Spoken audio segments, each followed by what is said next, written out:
So we're gonna make a dip. This is a roasted red pepper dip. And I just start off with a block of cream cheese. You let it soften to room temperature. And then add to it some mayonnaise, which is a food group where I'm from. Yep, I like my mayonnaise. Put in a couple of those jarred roasted red peppers. Now you could do this with spinach and artichokes and make artichoke dip. I put in a garlic clove. Or you could do it with, you know, really any of that stuff that you get off the bar, the antipasta bar, you can throw in and make a dip with. Right, it's the same base. Yeah, it's always gonna be mayonnaise, cream mayo, cheese, and cream garlic, cheese. and then a little Parmesan goes in too.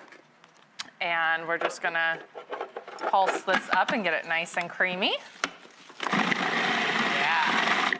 I love a dip, especially a hot dip. Everybody loves a hot dip. Yep. All right, so you spread it into a baking dish. And then we toss that in there. Yeah, well, got it. And then we're gonna cover it with cheese. I got the mozz. Oh, cover it on there, I like a lot. All right, mozz. And we're gonna make it orange after it comes out of the oven because, you know, I love a theme. And we're going basketball. Want me to throw this in the top oven? Yeah, throw that in the oven. I'll put this in the top oven. It just needs about 20 minutes until that cheese gets nice and bubbly like this, okay? Cool. I love it when it's nice and brown. Okay, so to make it look like a basketball, I got some cheese puffs. Genius. This is genius. These are ground up cheese puffs. Yeah, just grind them up. You could also do it with cheese crackers. Cheese crackers would work.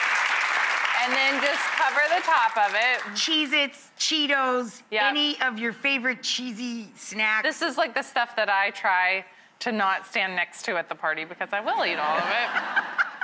Okay, now we're gonna make lines on the basketball. I was Pinterest surfing and saw this.